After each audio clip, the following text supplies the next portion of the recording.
Բարյոր այսօր կխոսենք կրծքագեղձի կիստաների, ֆիբրոադենոմանների և կրծքագեղձի հասկերի մասին տաղավարում հյուրընկալել ենք Վանարջյանի անվան ուռուցքաբանության ազգային կենտրոնի մամմոլոգիական բաժանմունքի բժիշկ ուռուցքաբան Արտյոմ Սիմոնյանին։ Բարև ձեզ։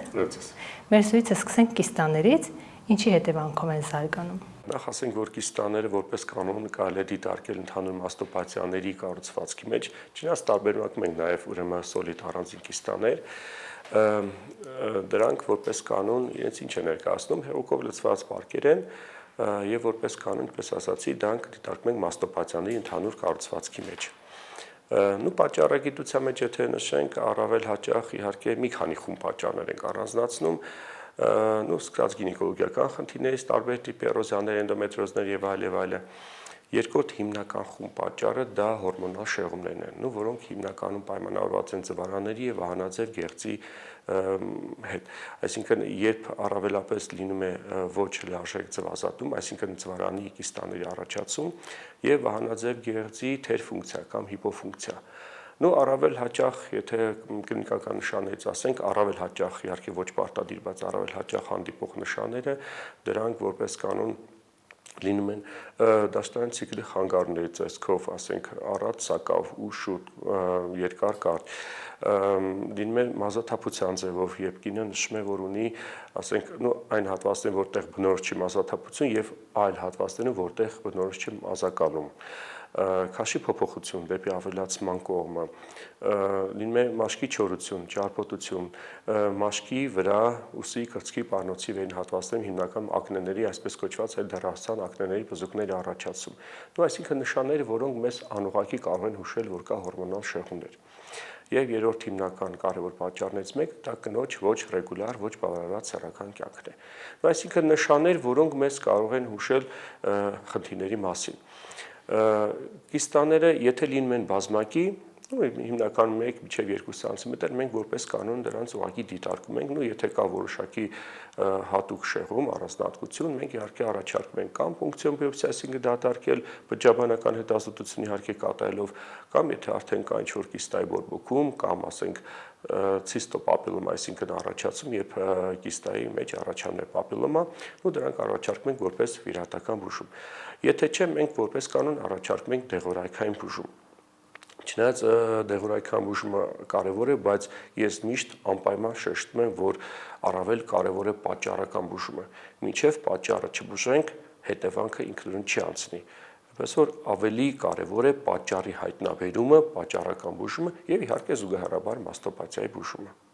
Կիստաները շոշափելի են, թե մինչև չստուգվեն չեն իմանալու։ Սովորաբար իրենք շոշափում են որպես փոքրիկ, փափուկ, էլաստիկ, կարելի է այդպես ասել, փոքրիկ պարկերի ձևով։ Ցավոտ սովորաբար չեն լինում մինչ նախադաշտանային շրջան, երբ որ նախադաշտանային շրջանում կնոջը բնորոշ կրծքագեղձերի փքվածության ուռածության երևույթներն են, այդ ժամանակ նաև նկատվում է կիստաների հեղուկի ավելացում, որը բերում է կիստայի պատի ձգվածության, այսինքն ցավերի առաջացման։ Ընդ որում կարող է պացիենտը ունենալ մինչև 5-6 սանտիմետր կիստա, որովհետև այդպես արտարոց զգանգատ չնշի, բացառությամբ, որ ինչ-որ փափուկ բան է շոշափում, բայց ինձ որ թեկուզ 5-6 մմ կիստաներ, որոնք չափազանց շատ ցավ են առաջացնում, որի համար պացիենտը ավելի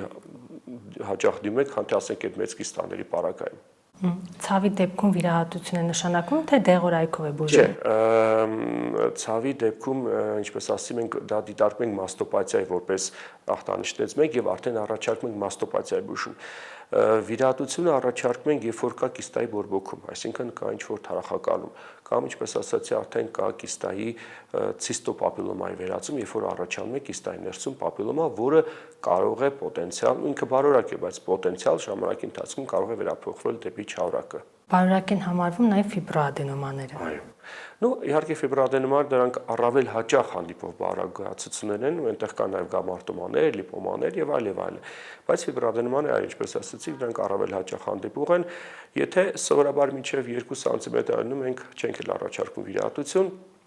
պարզապես առաջարկում ենք հսկողություն։ Եթե 2 սանտիմետրից մեծ է,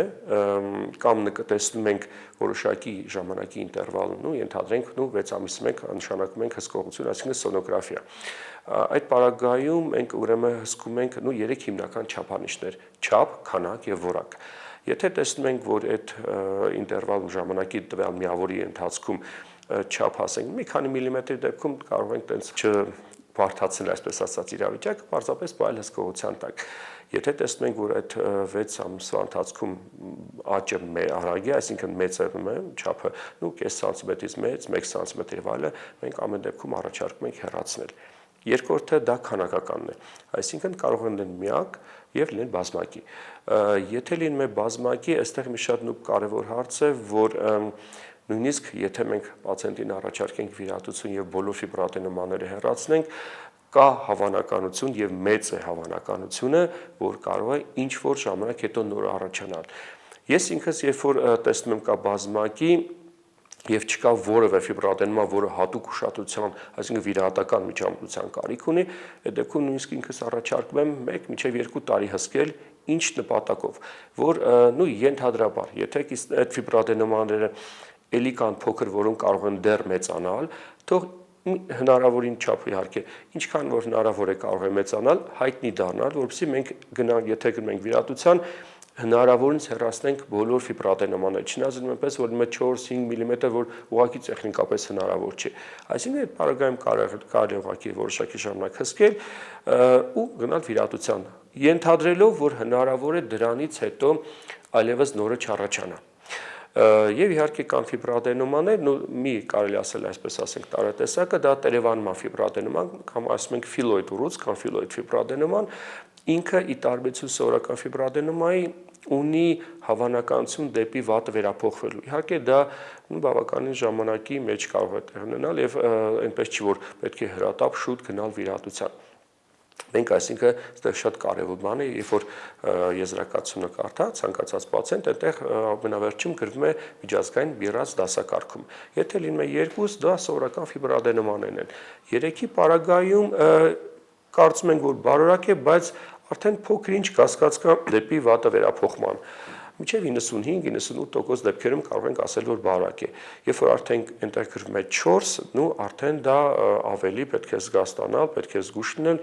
եւ արդեն առաջարկել կամ պունկցիոն բիոպսիա, կամ տրեպան բիոպսիա, կամ արդեն հարցը դնել վիրահատության։ Երբ որ տեսնում ենք այ երրորդ կարևոր չափանիշը դա որակական փոփոխություն է, խոսքը ստանում են նրան, որ եթե տեսնում ենք, որ կա ինչ որ ֆիբրոադենոմա, որը արդեն հնարավոր է չափը չի փոխվել, մնացել է նույնը, բայց եթե տեսնում ենք, որ բիրած դասակարգմամբ ինքը արդեն թիվը աճում է, այսինքն 2-ից դառնում է 3, 4 ու 5-ի մասին կարծում եմ պետք չի խոսել, արդեն պետք է շատ ավելի զգուշ լինել եւ արդեն առաջարկել, ինչպես ասի, կամ բիոպսիա կամ արդեն վիրահատական բուժում։ Ֆիբրոադենոմայի առաջացման պատճառները նույնն են ինչ կիստայի դեպքում։ Չկա որոշակի հստակ պատճառ, բայց այո, առավել հավանականը դա հորմոնալ էլի շեղումներն են։ Առավել հաճախ, առավել եւս, երբ որ մի քիչ առաջ ասացի, կան բազմակի ֆիբրոադենոմաներ։ Նույնիսկ ես ունեմ պացիենտներ, որոնք, այսպես կասենք, եթե կարելի է ընտանեկան մայրը եւ աղջիկները ունեն ֆիբրոադենոմաներ, ուղղակի ասենք իրենք գիտեն, այն մեծերը եւ փոփոխվածները, որոնք կասկածի տեղեկ են տվել, հեռացնում ենք եւ մնացածը պահում ենք հսկողության տակ։ Եվ այստեղ մի շատ նուրբ, բայց կարևոր բան կուզեի ասել, եթե կինը պատրաստվում է հղիության, այդ դեպքում մենք սովորաբար խորհուրդ ենք տալիս ազատվել այդ թեկուզ եւ հստակ ակնհայտ բարորակ է ֆիբրոադենոմա, բիրած 2, որևէ խնդիր չի, բայց խորհուրդ ենք տալիս ազատվել, որպեսզի հղիության ժամանակ որևէ այլ փոփոխություններ չի ենթարկվի հավանական։ Ինչի որտեվ ես գիտեք երբեմն ասում եմ որ պատկերացրեք շատ լավ է եկել եք 5-6 կամ չգիտեմ 7 ամսական հղի վիճակում եւ ընթացիկ ասենք մենք սովորաբար խորհուրդ ենք տալիս անել սոնոգրաֆիա եւ տեսնենք որ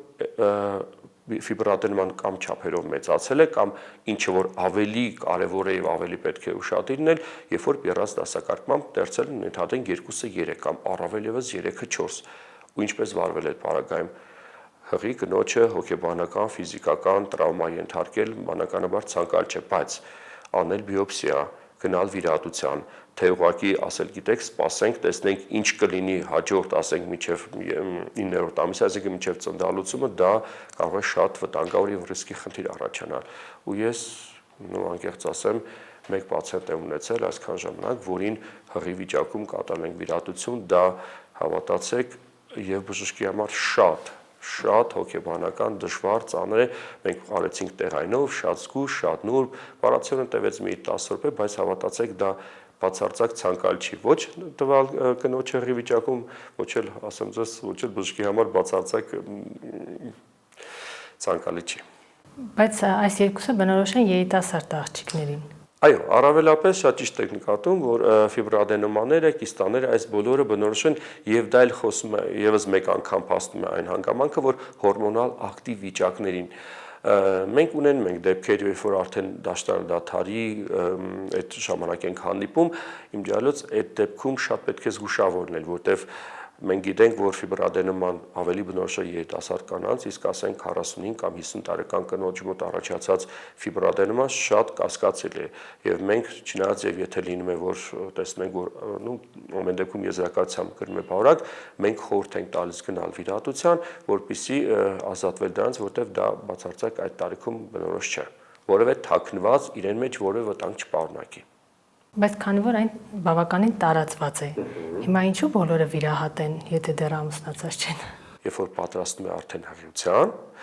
պետք է ազատվել, որտեղ ինքը կարող է պարզապես չափերով մեծանալ։ Առավել ևս, երբ որ կնոջ մոտ հղիության ժամանակ հորմոնները շատ կարող են իրենց բացարձակ անկանխատեսելի ու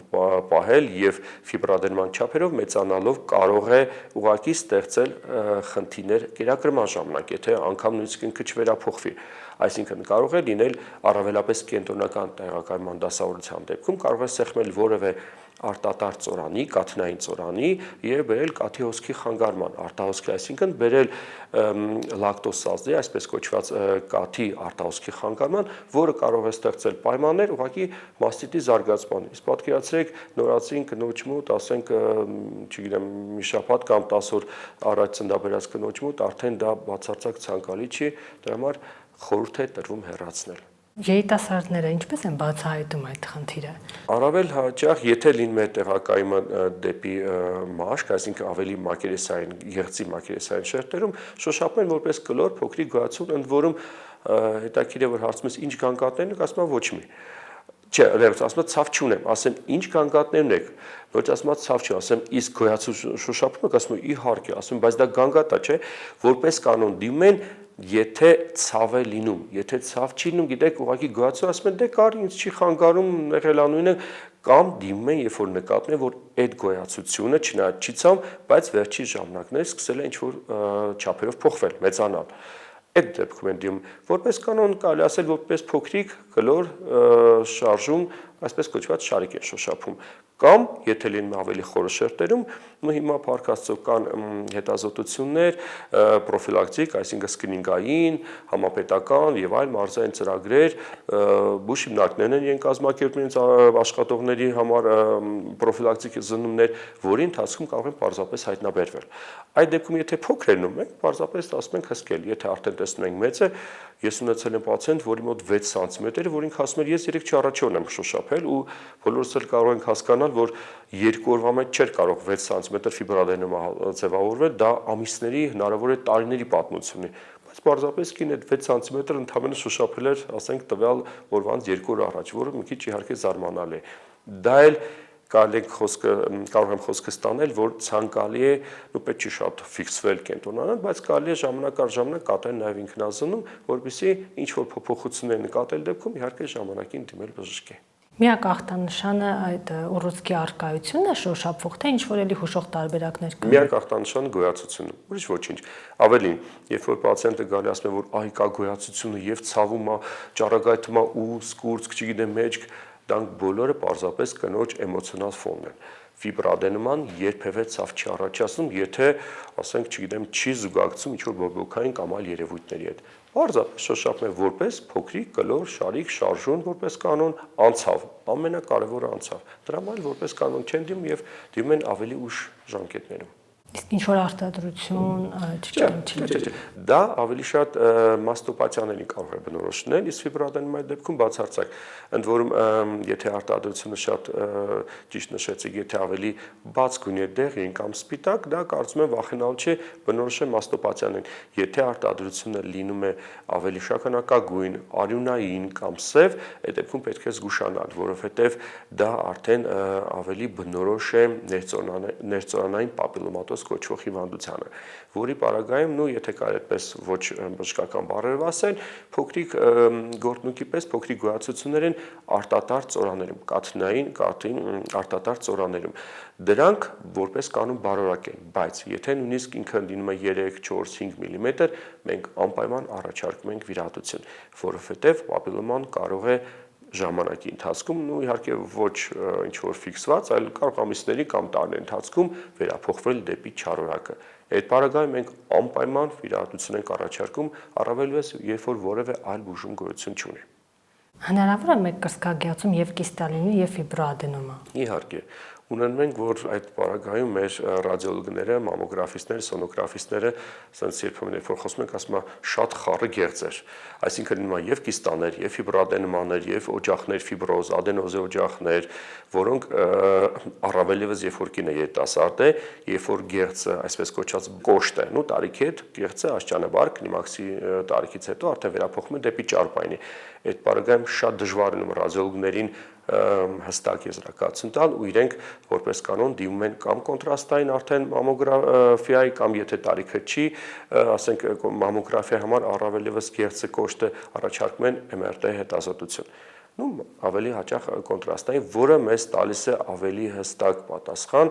արդյոք այնտեղ որևէ վտանգավոր բան կա թե չէ, որովհետև երիտասարդ կանանց մոտ, երբ որ ուղղակի գեղձը շատ կոշտ է, առավել եւս հորմոնալ շեղումներ ունեցող կանանց մոտ երիտասարդ, այդ դեպքում շատ դժվար է կողմնորոշվել, թե ինչի հետ գործ ունենք, եւ Աստված մեր ասցե, որ այդ կոշտ գեղձի տակ թաքնվածնի որևէ սկսվող process, որը կարող է ասենք 3 կամ 6 ամիս հետո հայտ գա, որը արդեն բնականաբար եւ պացիենտի եւ տվյալ բժշկի համար բացարձակ ցանկալի չէ։ Մեղմ ասած։ Էստրոգենի բարձր մակարդակը հուշող նշան է։ Այո, էստրոգենի բարձր մակարդակը հուշող է, բայց այստեղ շատ կարևոր է նաև հորմոնների, ոչ միայն էստրոգենի, այլև մնացած հորմոնների փոխհարաբերությունը։ Հնարավոր է, որ ինքը լինի բարձր, բայց ասենք այդքան արտահայտված չլինի մաստոպաթիա, այստեղ շատ կարևոր է հորմոնալ բալանսը։ Այս է ավելի կարևոր։ Դրա համար հաճախ մենք դիմում ենք էնդոկրինոլոգի կոնսուլտացիա կամ գինեկոլոգի կոնսուլտացիա, ինչի ես սկզբից ասացի, որ եթե մաստոպաթիաների պատճառական խնդիրներից մեկը խումբ պատճառներից մեկը դա հորմոնալ շեղումներն են, գինեկոլոգիական խնդիրները, այսինքն երբ որ մենք հայտնաբերում ենք պարտադիր, ես ինքս առաջարկում եմ դիմել մասնագետին, որպեսզի մասնագետը հասկանա արդյոք կարիք կա որևէ հորմոնների կատարել քննություն կամ կատարել սոնոգրաֆիա կամ ուղղակի զննում, այսինքն որպեսզի հայտնաբերել պատճառը, այո, շատ կարևոր է, շատ ճիշտ եք նկատում։ Մի այսպիսի չգրված օրենք կա, որ ասում են, եթե վահանաձև գեղձի խնդիր ունես, նշանակում են նաև ֆիբրոադենոմա կունենաս եւ ծվարանների խնդիր, դա ճիշտ է։ Կարելի ասել ինչ որտեղ այո, ինչի, որովհետեւ որպես կանոն այդ լինում է մի ընդհանուր համախմբի մեջ, այսինքն երբ որ փորձում ես ավելի մանրամասը կնոջ հետ խոսել, պարզվում է, որ ինքը այո ունի գինեկոլոգիական խնդիրներ, առավելապես հորմոն ակտիվ էնդոմետրիոզներ, ադենոմիոզներ կամ ինչ որ կիստաներ կամ միոմաներ եւ այլ նայել եւս խոսում են մասին, որ այո կա ընդհանուր առմամբ հորմոնալ ոլորտի ֆոնի ինչ որ ընդհանուր փոփոխություն։ Դրա համար էնդոկրինոլոգիայի այստեղ գործը եւ դերը շատ կարեւոր է այս ամբողջի մեջ։ Կա այսպիսի տեսակետ, որ եթե երեխաներին կրծքով երկար են կերակրում կամ հակառակը չեն կերակրում, դա եւս խնդիրներ է առաջացնում, թե կրծքագեղձի քաղցկեղ, թե կիստաներ։ Ասեմ այսպես, ուրեմն իհարկե կրծքով կերակրելը դա ի վերուստ բնության տրված օրենք է, դա անհրաժեշտ է։ Պարզապես ինչ-ինչ պատճառներով, կարող են եւ օբյեկտիվ, երբ որ ուղղակի կաթի քանակն է քիչ կամ լինում է, որ կեսարյան հատումից հետո եթե ինքը ծննդալուծում լինում է բնականon, օրգանիզմը արդեն պատրաստում է դրան։ Երբ որ ինչ-ինչ պատճառներով կատարում է կեսարյան հատում կամ վաղաժամ ծննդաբերություն, դեռ կրծքագեղձերը լիարժեք պատրաստ չեն լինում։ Եվ ինչ-ինչ պատճառներով կաթի արտադրություն չի լինում։ Իհարկե կերակրելը կերակրել է դա անհրաժեշտություն է եւ մայրիկի եւ բալիկի համար, որտեվ բալիկի նախ փոխանցում են կենսական կարևոր եթե կարելի էսպես ասել հակամարմիններ, անհրաժեշտ նյութեր, որոնք անհրաժեշտ են առողջ հետագայում առողջ մարդ ձևավորվելու համար։ Իսկ մայրիկին անհրաժեշտ է, որպեսզի գեղձը, այսպես ասենք, աշխատի, եթե կարելի է բառով ասել, այսինքն գեղձը գործի, աշխատի, որը այո, հայտնի է, որ եթե կինը չի կերակրում աշճանաբար ասենք, այսպես ասենք, քաղցկեղի պատճառական գործոններին, այո, շատ կարևոր գործոններից մեկը դա է, երբ որ լինում է վաղ մենարխ, այսինքն առաջին դաշտան լինում է շատ ավելի վաղ տարիքում, կամ լինում է ուշ կլիմաքս, դրանք այո նշաններ են, դրանք պատճառներ են, որոնք կարող են նաև հետագայում ինչ որտեղ չասեմ պատճառ, բայց հիմք հանդիսանալ հետագայում քաղցկեղի առաջացման կրծքով կերակրելը դա անհրաժեշտություն է, կարծում եմ դա միանշանակ։ Դեպ դաշտանի դեպքում ժամանակին ասում էին 12 տարեկանից սկսած է, չէ՞, նորմալ, հետո գինեկոլոգները ասում են դրանից ցածրն է հիմա նորմալ։ Ես իմ ուղղակի աշխատանքային, այսպես ասեմ, պրակտիկան փոքր-ինչ վերլուծել եմ, ու երբ որ կինը 70 եւ բարձր տարիքերնում, որպես կան, երբ որ հարցում ես, իհարկե երբեմն չեն նշում, բայց ասում են վերջի դասարաններում կամ ավարտելուց հետո, այսինքն 15-ից ոչ 16-17 տարեկանում ավելի միջին տարիքի, ասենք 40-50 տարեկան կանանց մոտ 13-14-ը կարելի ասել, արդեն նորմալ է։ Հիմա նույնիսկ 10-11 տարեկանը արդեն դարձել է կարծես թե նորմա, որը շատ այդպես է բնությամբ, բայց եթե հաշվի առնենք 50 տարվա ինտերվալի մեջ արդեն այդքան 6-7 տարիների փոփոխություն, դա իսկապես հսկա փոփոխություն է, որը չգիտեմ, հետո միգուցե Աստված առաջ, միգուցե հետագայում կերևա դա ինչքանով է վտանգավոր կամ ոչ վտանգավոր հետագայում, ասենք հիմա ետասարդ աղջիկների համար կյանքի առողջության առումով։ Դա դեռ ուսումնասիրման փուլում է։ Բնականաբար, եթե ասենք երեխան դեռ 15 տարեկան է, դեռ տարիներ հետո արդեն նոր կերևա արդյոք դա ինչքանով է հետագայում խնդիր ստեղծելու կնոջ համար, որտեվ վաղ մենարխեն, այսինքն վաղ դաշտանը դա նաև օրգանիզմի հասունության վրա է ազդում, այսինքն 10-11 տարեկան երեխան արդեն կարծես հորմոնալ արդեն կայանում է, դա շատ, չգիտեմ, միգուցե ես իմ մասնագիտության մեջ չի մտնում, բայց դա հետագայում ինչպես ասում են հետևանքները հետո միգուցե կերևա։ Մեր թվարկած կիստաների եւ ֆիբրոադենոմաների դեպքում միակ ախտանշանը ոնց հասկացա ցավն էր։ Կիստաների դեպքում այո, ֆիբրոադենոմաների մոտ ավելի զուտ գոյացության առկայությունը, այո։ Այդ դեպքում կրծքագեղձի քաղցկեղի ժամանակ ինչ ախտանշաններ կան։ Այդ քաղցկեղը իրեն պահում են պես, որ ինքը հնարավորին չափ լինի աննկատ։ Այսինքն տվյալ պարագայում եւս ցավ բացարձակ կատեգորիկ չի զգում, ավելին երբ որ ցավոք լինում են դեպքեր, որ պարզապես կրծքագեղձի կեսը ուղղակի քայքայված վիճակում է, բառացիորեն քայքայված, գարշահոտ, արնասությամբ եւ այլը, երբ որ հարցում ես ինչ կան կատնես, ասում է ցավ չունեմ։ Երբեմն լինում է, որ պացիենտին ուղղակի գրեթե ուժով բերում են հարազատները, որովհետև արդեն դժվար է լինում այդ գարշահոտության պայմաններում ուղղակի ապրել, ասենք առավել եւս երբ որ առանձնատուն չի, այսինքն բնակարանը եւ շատ դժվար է։ Այդ պարագայում նույնիսկ կինը ցավ չի ունենում։ Ու ամբողջ խնդիրն էլ հենց դա է, երբ որ կինը ցավ չի ունենում կամ զգում է ինչ-որ կոշտություն իրեն խոսքերով կամ բնդություն, որը իրեն չի անհանգստացնում ու ինքը չի դիմում։ Պարզապես մտածելով, որ դա ուղղակի ինչ-որ կոշտություն է։ Սա է խնդիրներից մեկը, որ կինը ուշ է դիմում։ Ցավ երբևէ չի լինում, ոչ։ Բա ինչ ախտանշան կա։ Գոյացություն, կոշտություն, պնդություն, կներեք արդեն քայքայված ուռուցք։ Իսկ արտաքինից Եթե գոյացությունը տեղակայվում է մակերեսային շերտերում, մաշկի քայքայում, խոցոտում, վերք, ուռուցք քայքայված, բայց ցավ չի լինում։ Դրա համար կինը չի դիմում։ Եթե իհարկե ինքը ուշադիր չէ իր անձի եւ իր առողջության հանդեպ։ Հետևաբար կանայք ինչ բարբերականությամբ պետք է ստուգվեն։ Տարի մեկ դա բոլոր կանանց մոտ պետք է լինի բնականաբար, որ առողջ մարդկանց մոտ պրոֆիլակտիկ զննություն, բայց այստեղ մի քիչ առաջ ես ասացի, որ այո կան ծրագրեր, որոնք Փառք Աստծո, բարեբախտաբար տալիս են հնարավորություն վաղ հայտնաբերման։ նույնիսկ նախակլինիկական, այսինքն երբ որ կինը դեռ ոչինչ չշոշափել, ոչ մի արտաքին փոփոխություն չկա, փոփոխությունը կարող է լինել կրծքի դեֆորմացիա, մաշկի այտուցվածություն, մտուկի ներքաշվածություն, այսինքն նշաններ, որոնք պարզապես կինը տեսնում է, որ չկար, ինչ որ ժամանակ առաջ, մեկ շաբաթ կամ մի ամիս առաջ, որը հայտնվել է, ասենք, վերջին 4 մի քանի օրվա ընթացքում, բայց դա արդեն կլինիկական նշաններն են, որոնք արդեն նկատում են, երբ որ արդեն գոյացությունը բավական չափերով մեծացել է, ու գոնե 2 կամ 3 սանտիմետր։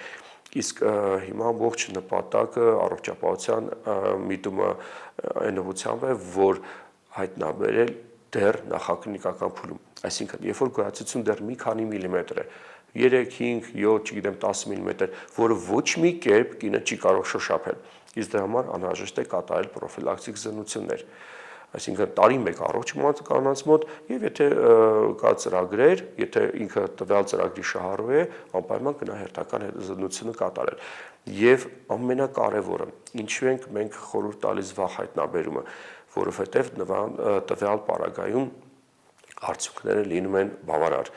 եւ հոգեբանական կնոջ համար, եւ ֆիզիկական, եւ իհարկե սոցիալական առումով։ Այսինքն, երբ որ մենք փոքր ենք հայտնաբերում գոյացությունը, դեռ մի քանի միլիմետր, մենք կարող ենք առաջարկել կրծքագեղձի մասնահատում։ Ու խոսքս արդեն վիրահատական բուժման ուղղությամբ եմ տանում, երբ որ կարելի է կուրծքը պահպանել, երբ որ արդեն գոյացությունը մեծ է, երբ որ արդեն ինքը տվել է փոփոխությունների, բնականաբար կրծքի պահպանումը դա մեծ խնդիր է, այսինքն խնդրառույց է, կարող ենք ինչ որ ձևով գնալ, ասենք մասնահատման, բայց կրկնողության ռիսկը մեծանում է։ Իսկ ինչքան գոյացությունը փոքր է, այնքան բնականաբար ավելի կոսմետիկ դեֆեկտը խնդիրներ լինում են ավելի քիչ կամ աննկատ եւ բնականաբար առողջություն պահպանում է եւ որպես կին ընտանիքի համար, որպես մայր, որպես կին եւ իհարկե որպես սոցիալական առումով, այսինքն ինքը լինում է առողջ եւ չի բերում հաշմանդամության։ Ես դեպք գիտեմ, որ կինը հրաժարվեց կատարել կրծքագեղձի վիրահատություն, քաղցկեղ ուներ, ինքը ասում էր, չէ, առանց կուրծք չի լինի եւ այլն, բայց ինչ է առաջարկում ժամանակակից բժշկությունը։ Տեսեք, կան բուժման տարբեր եղանակներ։ Հիմնական դա քիմիոթերապիա, վիրահատություն, ճառագայթային թերապիա, հորմոնալ բուժում, թիրախային թերապիա, բայց այս ամենը պետք է ոչ թե պացիենտը որոշի, այլ դա արվում է բժշկի խորհրդով, այսինքն դա կախված է շատ հանգամանքներից, նախուռուցքի տեսակից։ Մենք շատ դա առանցքային դեր ունի։ Դրա համար մենք երբ որ ունենք նույնիսկ կասկած քաղցկեղի, մենք անպայման առաջարկում ենք տրեպան բիոպսիա, այսինքն բիոպսիային կատարում հյուսվածաբանական եւ իմունոհիստոքիմիական հետազոտությամբ։ Իմունոհիստոքիմիական հետազոտությունը մեզ տալիս է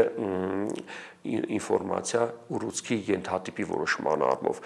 Կան դեպքեր, որոնք նույնիսկ փոքր ուռուցքների դեպքում, երբ որ ենք պոտենցիալ ագրեսիվ, այսինքն ակտիվ ուռուցքներ են, մենք բուժումը սկսում ենք նախավիրահատական դեղորայքային բուժում, դա կլինի թիրախային թերապիա, թե քիմիոթերապիա։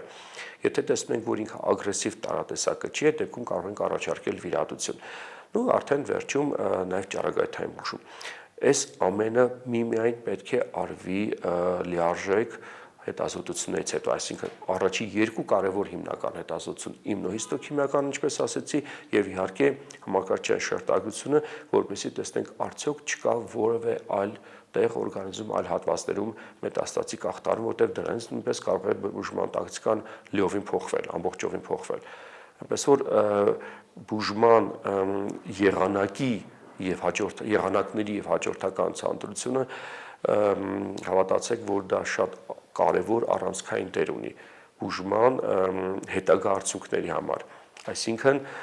հետագայում կրկնողության հավանականությունը,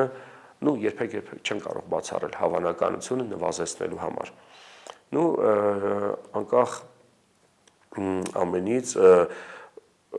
հիվանդությունը ցավոք իրեն բնույթ այնպեսին է, որ ինչու ենք ասում չարագ, որտեղ ինքը կարող է կրկնվել,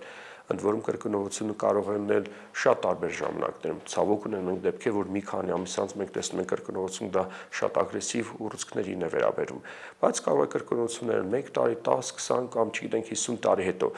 ընդ որում կրկնողությունը կարող է լինել 2 ձևով՝ տեղային, եւ հեռակա, տեղային, այսինքն երբ որ տվյալ հատվածում նոր կրկնվում է եւ այ մի քիչ առաջ ես ինչ ասացի, որ եթե փոքր է նմկայացություն մենք կարողանում ենք լայն մասնահատել, հեռացնել, կուրծքը պահպանել, դրանով իսկ կանխելով հետագա կրկնողությունը, տեղային կրկնողությունը եւ հեռավոր կրկնողությունը, այսինքն դա վերաբերում է այլ օրգան համակարգերում մետաստազների արտահայտման։ Ես դրա համար ինչ ենք անում, պարտադիր ունենք ժամանակացույց, առաջի տարվա ընթացքում 3 ամիսի մեկ, երկրորդ տարվանից սկսած 6 ամիսի մեկ հետազոտություններ են կատարում եւ ամբողջ կյանքի ընթացքում մենք խորհուրդ ենք տալիս լինել դինամիկ հսկողության ներքո, այսինքն տարի մեկ գոնե կատարել մի քանի հետազոտություններ։ Մամոգրաֆիա, եթե պահպանվել է կուրծքը տվյալ կողմից եւ նաեւ առողջ կողմից, համակարգչային շերտագրություն, սցինցիգրաֆիա, ոսկորների օստեոսցինցիգրաֆիա եւ հետազոտություններ, որոնք օնկոմարկերների որոշում, որոնք կարող են հնարավորինս փոքր որևէ օրգանիզմի ինչ որ հատվածում փոքր նշանների ոչ թե կլինիկական, այլ ռադիոլոգիական նշաններ, այսինքն ինչ որ հատվածում ընդհանրենք տեսնենք, որ կա 5-6 մմ գոյացության հայտնաբերում, հնարավորինս վաղ հայտնաբերել ու կատարել համապատասխան բուժում։ Այսինքն չթողնելով, որ մետաստազը մեծանա ու այլևս բերի անդարձելի խնդիրների հետևանքների։ Եթե արդեն մետաստազներ կան, մեխանիկորեն կյանքը փրկել չի ստացվի։ Չէ, այդպես չի կարելի անել։ Չի կարելի ասել, որտեվ օրինակ, իհարկե կախված է թե որ օրգանի մետաստազների մասն է խոսքը։ Որպես կանոն կրծքագեղձի քաղցկեղը առաջին հերթին մետաստազներ է տալիս ոսկորներ, թոքեր, լյարդ, գլխուղեղ եւ կախված օրգանից արդեն կարող է պրոգնոզը տարբեր լինել։ Որպես կանոն ոսկորների մետաստազների դեպքում պրոգնոզը լինում է լավ եւ բուժումը բավականին լավ երկարատև արդյունքներ ունենում։ Թոքերի դեպքում ավելի քիչ ավելի է բուժման արդյունավետությունը, բայց իհարկե ավելի բնականաբար բարձր է։ Լյարդի եւ գլխուղեղի դեպքում ցավոք արդեն պրոգնոզը բավականին վատ է եւ բուժման հնարավորություններն են ավելի սակավ եւ արդյունավետությունը ավելի ցածր։ Այսինքն այդպես չի կարելի ասել, որ եթե կա մետաստազ, իհարկե մետաստազները համարվում են 4-րդ փուլ, բայց չի կարելի միանշանակ այսպես ինչպես ասում են, մի թրով, ասած ասել, որ վերջ արդեն տարածված է եւ այլևս անել չի կարելի։ Ոչ, ունենք պացիենտներ, որոնք ընդ որում տարի ավելի նորանոր պրեպարատներ են հայտնվում, որոնք երբեմն բերում են լիարժեք ռեզորբցիա, այսինքն երբ որ մետաստազ լիարժեք անցնում է, կամ էլ բերում են ուղղակի վիճակի ստաբիլիզացիա, այսինքն կա բուժումը կատարում է եւ մնում է նույն չափով, այսինքն չի մեծանում, չի պրոգրեսիվում, պահում ենք հսկողության տակ եւ մարդը իրեն պարզապես պրակտիկ առողջ է զգում, կա խնդիրը, բայց ինքը կարող է իհարկե միգուցե որոշակի քիչ սահմանափակումները, բայց իրեն կյանքը շարունակել ապրել եւ ուրեմն կենսագործել։ Վերջերս դուք բացառիկ վիրահատություն եք կատարել 10 կիլոգրամանոց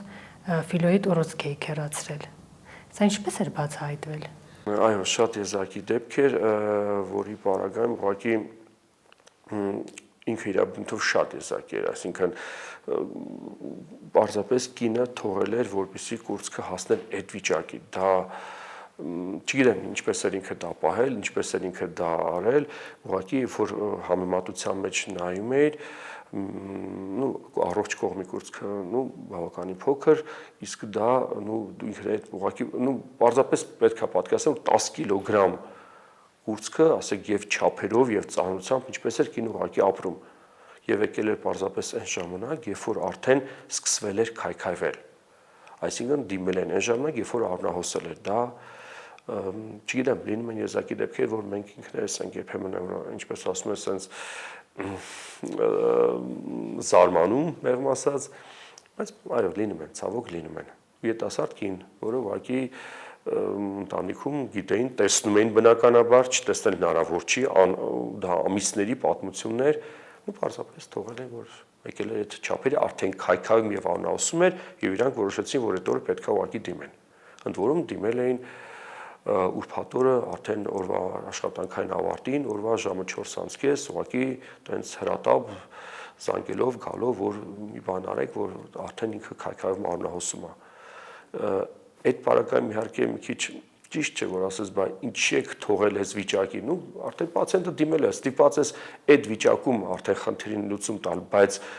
Հետո երբ որ հարցում ես, դե ասում է, դե մեծանում էր, բայց չէր խանգարում։ Ուղղակի այդպես ինքը հարմարվել էր, իսկ երբ որ արդեն ներողություն սկսել էր արունահոսել, ինքը այդ պահին որոշել է, որ արդեն իրեն խանգարում է։ Ու դիմում է ուրբաթ օրը ժամը 4:30։ Ու ասում է, դե մի բան արեք, շուտ արեք։ Բայց բարորակ ուռուցք էր, չէ՞։ Հիմնական բարորակ էր, բայց որոշակի հատվածներում արդեն կար վերափոխման միտում եւ նույնիսկ փոքր հատվածում արդեն կար վերափոխում։ Այսինքն դուք շատ նուրբ բայց մոտեցաք հարցին, որ չէ՞ որ մենք խոսքի մեր խոսակցության սկզբում ասացինք, որ տեսնում ենք, որ կա գոյացության չափերի մեծացում որոշակի ժամանակի ինտերվալում, այսինքն եթե տեսնում ենք արագ մեծանում է, դա ամեն դեպքում Աստված տա, որ իհարկե արդյունք ունի բարակ, բայց արագ մեծացումը խոսում է տվյալ գոյացության ակտիվության մասին։ Իսկ եթե խոսքը գնում է 3 կամ 5 սանտիմետր ֆիբրոադենոմային մասին, այնտեղ շատ քիչ է հավանականություն դեպի չարագացման, բայց եթե արդեն դուք պատկերացեք 10 կիլոգրամը, դա արդեն հսկայական ուռուցք է եւ շատ դժվար է պատկերացնել, որ կարա լինի ինչ-որ հատված, որը արդեն վերափոխված չլինի չարագի։ Եվ ցավոք մենք ստիպված եղանք երիտասարդ կնոջ մոտ գնալ հաշմող, այսինքն կարճ ասած կրծքագեղձի հեռացման։ Դա բնականաբար չէր արվի, եթե ինքը ժամանակին դիմեր։ Ուստի ժամանակին հետազոտվեք, ժամանակին դիմեք բժշկի։ Ну, իհարկե չթողնելով, որ հասնի 10 կիլոգրամ չափերի։ Շնորհակալություն։ Ես եմ շնորհակալ։ Մենք զրուցում ենք Ֆանարջյանի անվան ուռուցքաբանության ազգային կենտրոնի մամմոլոգիական բաժանմունքի բժիշկ ուռուցքաբան Արտյոմ Սիմոնյանի հետ։